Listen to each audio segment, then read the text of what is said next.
Yo, what is going on, everybody, and welcome back to the second episode of the After Whistle podcast. Today, what we'll be doing, we will be going into NFL news. We'll be pretty much doing the same thing as yesterday, we'll go into NFL playoff pictures as of week 12. We will be going into some big news that has broken over these last couple days with COVID and stuff like that, and how it will affect one, the playoff picture, and two, how it'll affect the rest of the remaining schedule. So we'll jump right into it. We'll start with the first game that is on Sunday morning. It is between the Las Vegas Raiders, who are 6-4, and the Atlanta Falcons, who are 3-7. The Atlanta Falcons' 3-7 record has been proven to be a very interesting record because they should have won their first three games. They blew fourth quarter leads by 21 or more, I think, in the first three games of the season, and they lost. But it's at Mercedes-Benz Stadium in Atlanta this week. Matt Ryan has had a solid year, pretty much. I mean, he's thrown for 3,000 yards, 15 touchdowns, 7 interceptions. Derek Carr, on the other side of the ball, is thrown for 2,500 yards, 19 touchdowns, 3 interceptions. While running the ball, leading rusher for the Raiders is Josh Jacobs. He has 755 yards and 9 touchdowns on 199 carries. Todd Gurley is your leading rusher for the Atlanta Falcons with 610 yards and 9 touchdowns on 167 carries. Your leading receiver for both teams. For the Raiders, you have Darren Waller, tight end, 519 yards and 5 touchdowns on 60 receptions. And Calvin Ridley is your leading receiver for the Atlanta Falcons, 747 yards and 6 touchdowns on 50 receptions. You have some questionable players to play in this game. Todd Gurley, Julio Jones, Hayden Hurst, all three very big names on the Atlanta Falcon offense. I don't know what's wrong with them. I think Gurley is an ankle. Julio Jones is a hamstring, I want to say. I'm definitely wrong on both of those, but they're questionable to play this week, which in that case, it will be a big day for Calvin Ridley and Russell Gage, who is their number 3 receiver. On the ground, I wouldn't expect much out of them. They'd be playing Ito Smith as their starting running back, which most people don't know who he is. I hardly know who he is. I just know he is not a viable option. At tight end, you lose Hayden Hurst. That's a pretty big loss on the offensive side of the ball. I mean, it's a good, versatile tight end, good route runner. But I don't know who would be replacing him. On the Raiders side of the ball, you have Eric Harris, safety, and Clelin Ferrell, defensive end. I don't know what's wrong with both of them, but I think Clelin Ferrell will make a big impact on the game if he does not play. Unless Todd Gurley does not play. If he does not play, then it'll be kind of a whatever move. Let's see. Both teams come in with their respective records. Vegas at 6-4. They are second in their division in the AFC West, only behind the 9-1 Kansas City Chiefs. And not looking so good for the Atlanta Falcons. They are placed last in their division, the NFC South, at 3-7, behind New Orleans at 8-2, Tampa Bay at 7-4, and Carolina at 4-7. Both teams, Vegas has the big play potential. I mean, they have some very, very big play potential receivers in Henry Ruggs, who is a speed demon, and Nelson Aguilar, who has made a comeback this year. Maybe it was a change of scenery from Philadelphia to Vegas, but he has definitely started to turn it up and play some good football. I think the big key to this game is injuries. I think if Atlanta has all three of those people out who I said, Gurley, Jones, and Hurst, I think it'll be a long day for that Atlanta Falcons offense. I don't think they'll be able to get anything going on the ground game. And I think they will have to heavily rely on Calvin Ridley and Russell Gage as their number 2 receivers, which is good for fantasy owners if Julio Jones is out because, once again, more targets and more yards for Russell Gage and Calvin Ridley. It's supposed to be 63 and rainy in Atlanta, Georgia. Not that matters because they play in a closed stadium. The over-under on the game is 53.5. and the spread is 3 in favor of the Raiders. I want to say the Raiders win the game, 53.5. I'll take the over. I think it's I don't want to say it's a high scoring game, but I don't want to say it's like a low scoring game either. I want to say the Raiders win by a touchdown. I think they win 35-28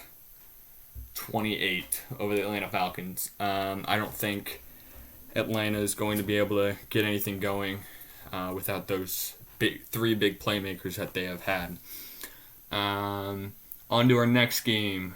I will be trying to go through all of the NFL games since it's a smaller variety of games. I'll try and talk a little bit less on a few of them, the ones that are like obvious or that don't need much explaining.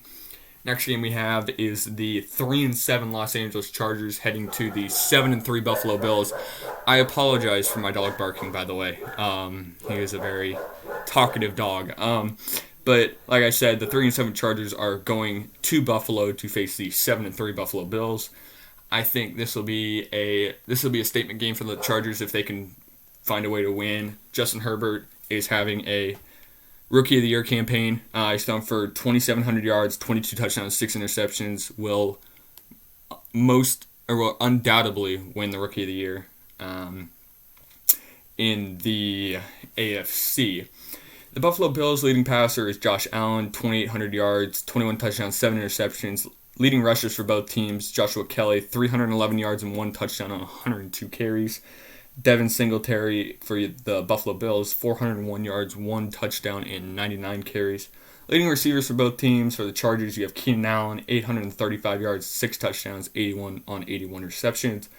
Stephon Diggs, 906 yards, 4 touchdowns on 73 receptions. I think from what I know of, Austin Eckler is questionable to come back this week against the Buffalo Bills. He is coming off a ankle injury that he had, I think, multiple ankle surgeries, I do believe, if I could be wrong. But they are missing their slot cornerback Casey Hayward, which in this case is very, very good for slot receiver Cole Beasley, who I expect to have a pretty big game against a young slot corner. I do not know who that is going to be. The Buffalo Bills come in leading the AFC East at 7-3, in front of the 6-4 Miami Dolphins, the 4-6 New England Patriots, and the 0-10 New York Jets. I think it'll be a shootout. This will be a game that is going to be high scoring. It's supposed to be 49 and sunny in Orchard Park, New York, which is where the Buffalo Bills play. The over-under is 52.5. I will take the over by a landslide on that game. The spread is 4.5. I want to say the Buffalo Bills do end up winning. They win by 10. They win. Let's see. What do they win by? They win 45-35. Yeah. So I think it's a very, very high-scoring game. I think the offenses will not be able to be stopped. I think Herbert continues his Rookie of the Year campaign while Josh Allen tries to make a statement for the MVP. I wouldn't expect a lot of running in this game. I think it'll be a very pass-heavy game. So I would not suggest to start any running back in this game if you do play fantasy football. I do not think it is the greatest option. Next game we're just going to go over briefly. It is the 3-7 New York Jets against the 2-7-1 Cincinnati Bengals. The New York Giants are headed to Cincinnati. Without Joe Burrow, it's not going to be a contest. I think they're starting Ryan Finley they're starting Ryan Finley as their quarterback, I think. And let me look that up.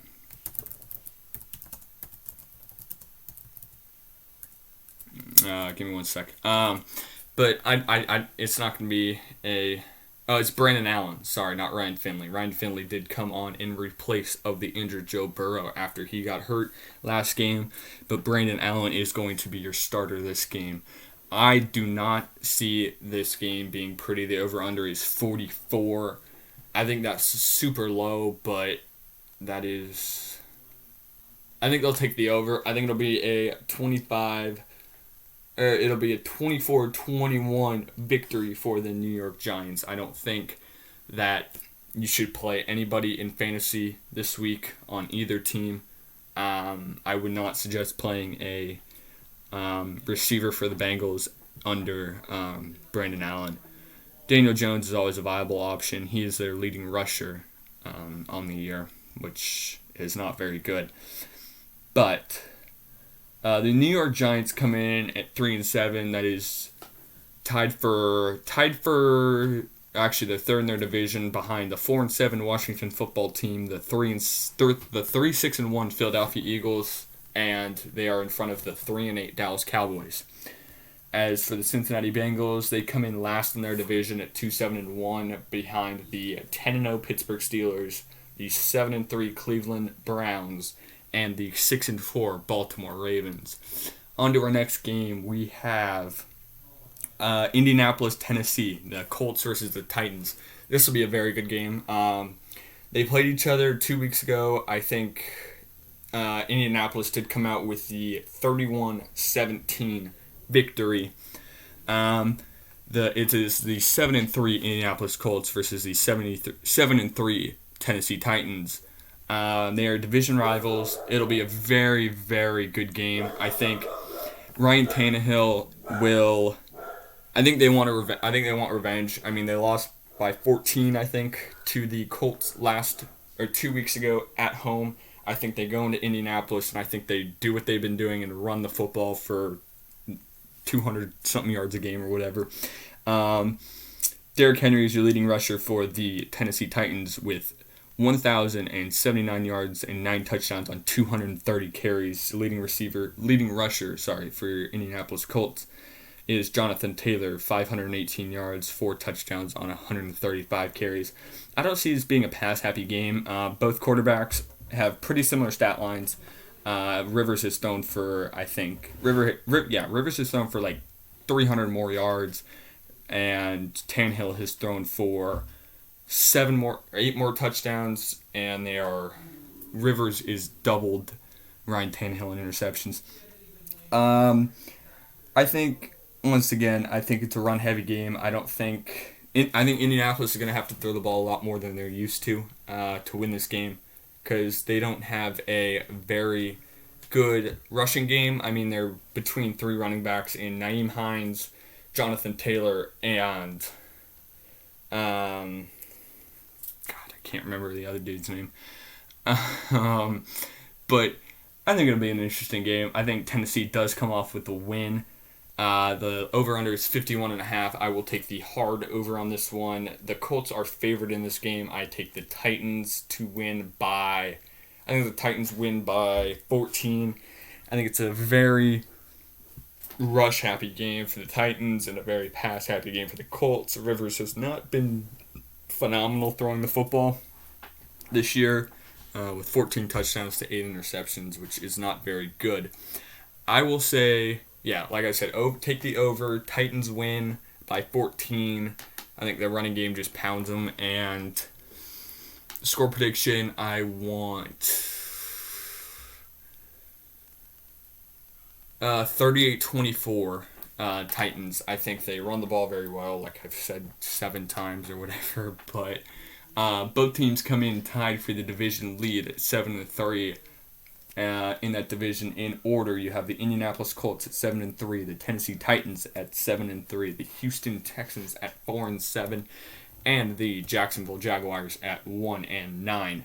Next game, we're moving on to Minnesota, Carolina. We will touch on this one briefly, but one thing I do know is, for the Colts game, for the Colts Titans game, the people I would suggest starting in fantasy this week, A.J. Brown, Derrick Henry, you always should start him.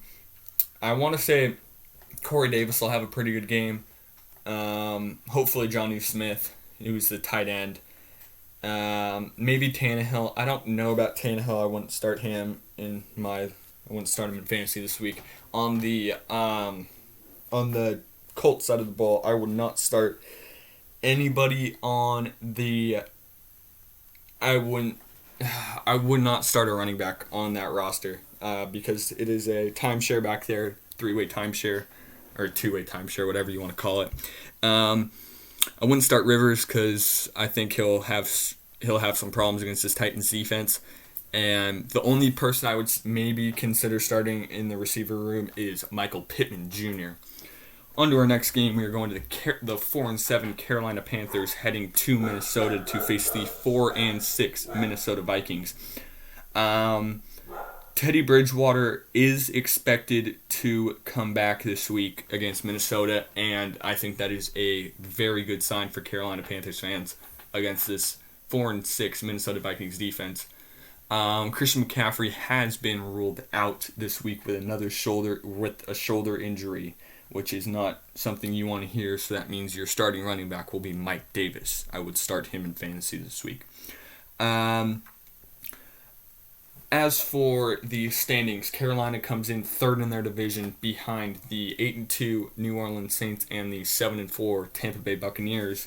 As for in the NFC South, as for the Minnesota Vikings, they come into this game 4-6, placed third in their division behind the 7-3 Green Bay Packers, the 5-5 Chicago Bears, and they are ahead of the 4-7 Detroit Lions.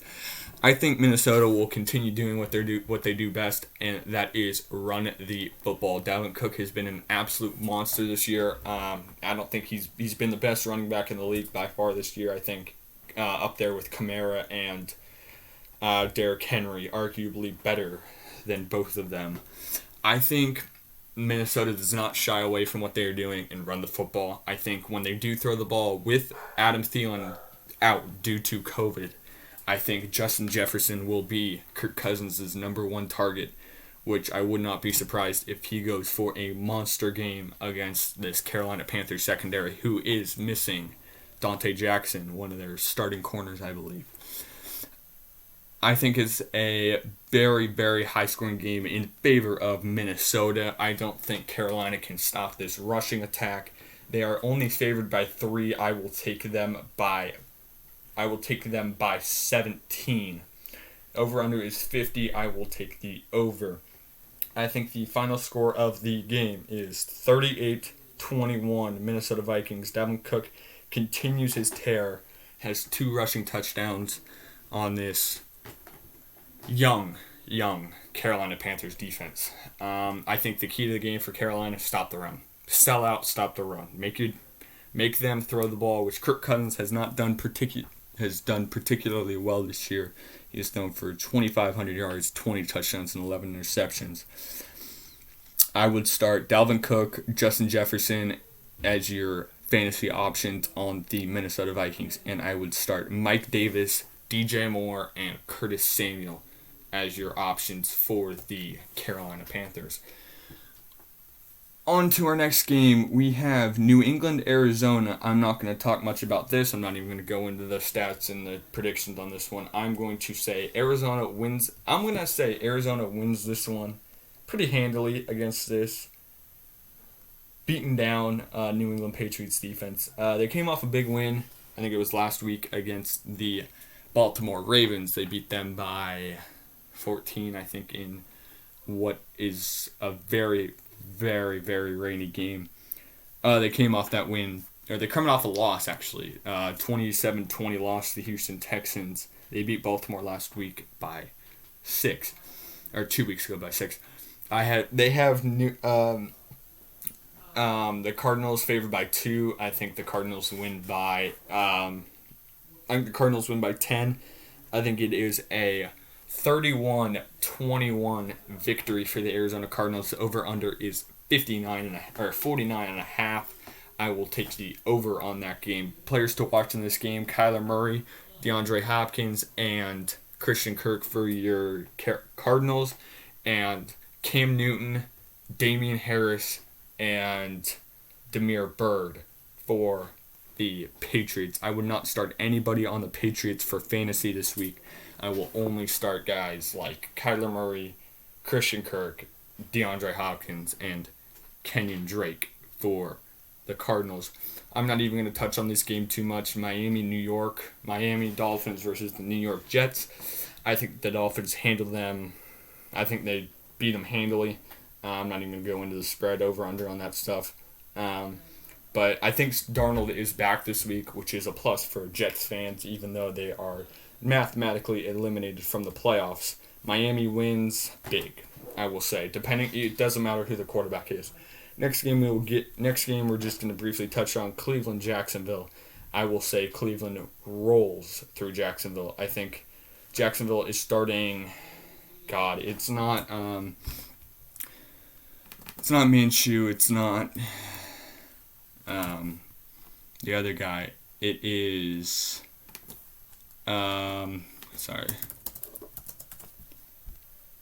Mike Glennon is going to be your starting quarterback for the Jacksonville Jaguars. I think they are they are done for the year. I think they're just trying to get a good pick here. As much as I don't like saying it, I think they've threw the towel in this year at 1-9. Next game we'll touch on briefly is New Orleans at the Denver Broncos. I think the Saints handily win this game. I think Kamara's not going to be able to be stopped this game in the passing game and in the rushing game. I'm pretty sure, I'm almost positive that Taysom Hill is going to start again at QB for the New Orleans Saints, which just adds that other factor for that Denver Broncos defense to account for. The Denver Broncos have all three of their quarterbacks available to play this week, which is a plus for them. Next game we'll move on to and we will touch on is the San Francisco Giants.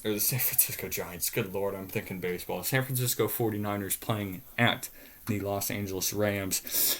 The Niners come into this game 4-6, placing last in the NFC West division at 4-6, like I said. The Rams come into the game 7-3 at home. They are leading the NFC West at 7-3. Seattle at 7-3. Arizona at 6-4, and the San Francisco 49ers at 4-6. I think the Rams win this one again. I think the Niners need to contemplate drafting a quarterback in this year's draft. I don't think Jimmy G is the answer. Even after they paid him so much money, I do believe that they are in the market for a new quarterback because I don't think he's mind you, he has no weapons around him at receiver. I mean, maybe you consider N'Keal Harry a weapon, and George Kittle, who's done for the year, I think. But I think it's time for them to start shopping for a quarterback. I think the Rams' defense is too good and will lock down these receivers for the Niners. And I don't think Jimmy G will have a good day at all. I don't think they'll run the ball very well. I could be wrong because I don't know who's starting for them. I want to say it's Jerick McKinnon, but I, once again, very well could be wrong in that. Over-under is 44.5. I will take the over.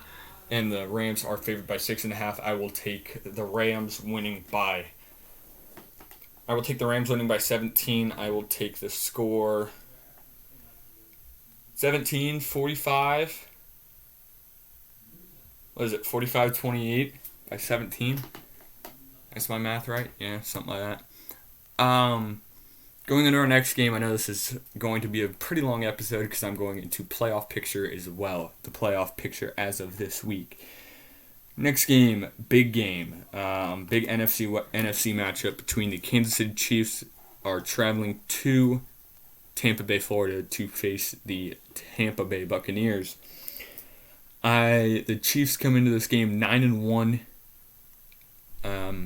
leading their division at 9-1, of course. I don't think any other team is close to that. I know that, actually. The Tampa Bay Buccaneers come into the game 7-4. Are they leading their division? They are not leading their division. They are 2 games back of the 8-2 New Orleans Saints. Tampa Bay coming off a brutal loss to the Los Angeles Rams, 27-24. I would say pretty much the same as of now. I think Kansas City comes in and beats the Tampa Bay Buccaneers. I do not think Tom Brady is I don't think Tom Brady's going to be around much longer. I think this year, I think he should start contemplating retiring because he just hasn't had it this year. He's thrown for 3,000 yards, 25 touchdowns, 9 interceptions. Not a terrible stat line, but just fundamentally and decision-making has not been there for Tom Brady. It's almost time for him to hang up the cleats at 45, 44 years old, whatever. Mahomes comes in at 3,000 yards, 27 touchdowns to 2 interceptions. Leading rushers for both teams, Ronald Jones for the Tampa Bay Buccaneers, 754 yards, 5 touchdowns on 153 carries. Clyde Edwards-Helaire is your leading rusher for the Kansas City Chiefs at 655 yards, 4 touchdowns on 140 carries. Travis Kelce is your leading receiver for the Kansas City Chiefs. He has 900 yards and 7 touchdowns on 66 receptions. And Mike Evans is your leading receiver for the Tampa Bay Buccaneers at 570 yards, 9 touchdowns on 45 receptions. Over-under in this game is 56. I'll take the hard over on this one. I think this is going to be a very, very high-scoring game. I think Kansas City is favored by 3.5. I think they do win this. I think Kansas City wins pretty handily. I think they win by... Honestly, I don't think they win pretty handily. I think it'll be close. I think they win by 10. What would be the score? I would say 45-35 is the final score in favor of the Kansas City Chiefs. I think Mahomes is going to throw for 1 billion yards again this week. And I think the big playmakers on that offense will step up and make plays like they're supposed to. As for the Tampa Bay Buccaneers, I do see them putting up a fight in this game. I think Tom Brady turns it around after last week, after throwing that costly interception to lose the game last week. I think he does turn it around, have a pretty decent game, but I feel like they don't have the firepower to match with the Kansas City Chiefs. And then we are going on to our next game, which is Chicago Green Bay. I will go into this game because it is your Sunday night game for tomorrow. Hope everybody had a good Thanksgiving, by the way, and a very good week off for all you kids who are in school, or who have school, yeah. But moving on to the Bears-Packers. Bears enter the game 5-5, place second in their division, only behind the Green Bay Packers, who are 8-2, I believe. Let me let my computer load and then I'll tell you exactly what it is.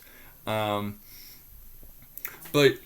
I think it'll be an interesting game. I know Nick Foles is out again this week after getting hurt late last week. I think he's out with a glute injury. I very well could be wrong with that. But I think it'll be an interesting game because you have Mitch Trubisky coming back, and who is going to be the starting quarterback for the Bears. I think Green Bay is going to... honestly, I think Green Bay is going to be a close game. Green Bay, they are actually 7-3. My apologies. But it's going to be an interesting matchup because you have Davante Adams, who is going to be going up against Kyle Fuller, who is their star corner on that team. And besides Davante Adams, there really has been no viable option at receiver for Aaron Rodgers. Marquez Valdes-Scantling has not been the answer. He has cost the Green Bay Packers so many games, and I don't think Rodgers likes him. He doesn't trust him enough to consistently give him the football. Aaron Jones really took a step back since the beginning of the year. Mind you, I think he was hurt for a couple weeks. He has 534 yards and 6 touchdowns on 113 carries. Over-under is 44.5. I will take the over. I think it will be I think it'll be close. I mean 22-22 is too low scoring. I think it's closer to that. I think it's Green Bay wins by what do they win by? I think Green Bay wins by 10. No. No. Actually, I think Green Bay wins by yeah, actually I think Green Bay wins by 10. I think it's 34 good lord. I think it's 34-24. I think Green Bay is going to find a way to get these receivers open, especially Devontae Adams, who has been really, really good this year on very limited number of playing time since he was hurt for the first 4 weeks of the year. He played 1 week, got hurt week 2, and then was out week 3, week 4, and I think he returned week 5 or 6. He had 847 yards and 10 touchdowns on 68 receptions. So I do have the Green Bay Packers covering, and I will take the over on that game. On to our last game of the matchups. Your Monday night game. Actually, there's 2 more. One more I got to get to after this game. Your Monday night game is the Seattle Seahawks going to Philadelphia to take on the Philadelphia Eagles. The Seahawks come into this game 7-3, while the Eagles come into this game 3-6-1. I think the Seahawks handle Philadelphia Eagles pretty nicely. It is supposed to be raining, 64 and raining in Philadelphia Monday night, so that might play a factor in it. But I think Russ continues his MVP campaign. I mean, he's thrown for 3,000 yards, 30 touchdowns, 10 interceptions. I think he just has a pretty good game. I think he doesn't have as many passing yards. I don't think he has a lot of passing yards. I think he may have like 250 and 1 or 2 touchdowns. But I think it's going to be the ground game. I'm pretty sure Carson Wentz is supposed to come back this week. He has been sidelined with a foot injury. I don't think the Eagles can stop the Seahawks offense, and I think the Seahawks defense takes care of the Philadelphia Eagles offense by forcing turnovers. Carson Wentz has not had he's an off year. I know people have been saying how they want a new quarterback, but I don't think that's necessary. I think Carson Wentz is just having one of those down years. I mean, you've seen what he can do when he's healthy and when he's on. Like, he's been very good, very, very good before he hurt his knee in his first or second year. I don't know. I think it's just an off year for Philadelphia. I think they bounce back next year. But the over-under in this game is 49. I think it's going to be a low-scoring game. It's going to be a ground-and-pound game. I think the Seattle Seahawks are favored by 5.5. I say they cover. Over-under is 49. I would say that's around accurate. I would still take the over. I will go. I would say 35. Oh, gosh dang. 35. Wait a minute. Yeah, 35. I would say 35. 35-21. I think they take care of them. I think it's a 14-point win. I think it's a lot of running. I think Carson Wentz gets back to it and comes off the foot injury. They might limit him, which I will expect from the Seattle Seahawks. But I think the defense really is playing actually at a higher level than they have been. I think they've been stopping teams way more, and I think they have great potential to them. But I do think the Seahawks win by 14, and I will take the over on that game. The last game we have to get to is the Baltimore Ravens and the Pittsburgh Steelers. I don't see that game happening. Baltimore has had they've had 12 positive COVID cases in the last week, and Pittsburgh has actually had four COVID cases themselves. So I don't see that game happening. It's supposed to be played on Tuesday, December 1st. I don't see it happening. If it does happen, I don't see it happening, though, with all the COVID cases. They've already moved it back from Thursday. They moved it from Thanksgiving to Sunday. Then the day after Thanksgiving, so yesterday, they moved the game from Sunday to Tuesday. So I don't see that game happening. If it does, I will take the Pittsburgh Steelers, continue their undefeated season at 11-0. But I don't see it happening. Going quickly into the NFL playoff picture as of this moment. If the season ended today, for the AFC side of the ball, good lord, for the AFC side of the bracket, you're going to have the Steelers with the number 1 overall pick at 10-0. The Chiefs, the number 2 seeds, not pick, good lord, number 1 seed for the Steelers, number 2 seed for the Chiefs. You have to remember, it is a 7-team playoff this year. 7-team playoff this year instead of 6. So instead of 2 teams getting a first-round bye, you're going to have only 1. The Steelers will be granted that first-round bye with the number 1 seed. The Chiefs with the number 2 seed. The Buffalo Bills at 7-3 with the 3 seed. The Indianapolis Colts with the 4 seed at 7-3. The Tennessee Titans at 5 at 7-3. The Cleveland Browns at 6 at 7-3, and the Oakland Raiders at 7 at 6-4. So if the season ended today, you would have the Raiders going up against the Chiefs, you would have the Browns going up against the Bills, and you would have the Titans going up against the Colts. In the hunt for that playoff picture, you have Baltimore at 6-4, Miami at 6-4, you have Denver at 4-6, and New England at 4-6. Those are really the only teams that have a chance to make the playoffs. On the NFC side of the ball, you have the Saints with the first round bye, the number 1 seed. The Rams with the 2 seed. The Packers with the 3 seed. The Washington football team, funny I'm saying that name in the playoffs, with the 4th seed. The Seattle Seahawks with the 5 seed.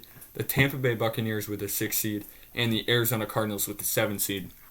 So what those matchups would look like, you have Arizona playing the Rams. You'd have the Buccaneers playing the Packers. And you would have the Seahawks playing the football team for the playoffs. Mind you, with the football team, any team in that division has a chance to make the playoffs because they are all so close together, and you have to remember that the division winner automatically is in the playoffs. In the hunt for this 7th playoff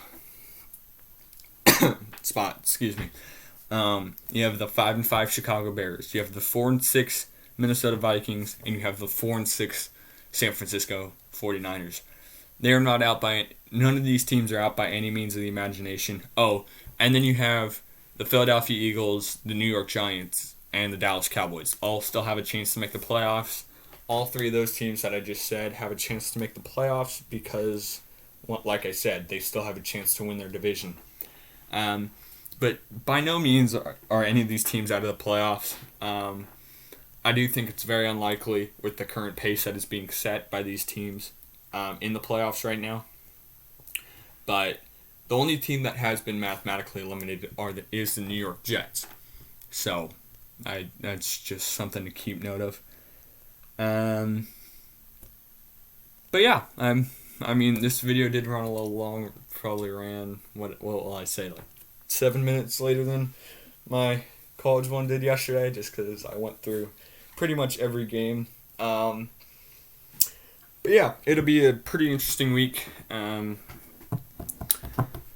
But I expect some pretty good games. I don't think I actually picked an underdog to win this week. I think all the favorites should win their respective matchups. But that'll be it for me today. I am your host, Owen Tomko, as always. Whenever you'll see this, which should probably be 5 o'clock Pacific time on Saturday the 28th. Hope you guys are having a great weekend. Hopefully y'all had good weeks and Thanksgiving breaks and good Thanksgivings. But yeah, that'll be it for me. Thanks guys for watching. The college prediction video went up yesterday, and looking back at it, I think I did terrible.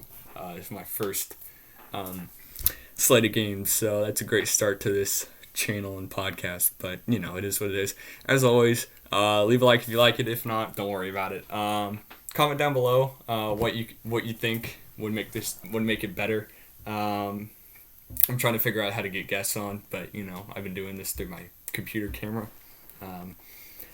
But other than that, that's it for me. I'll see you guys in the next video. I don't know when that'll be.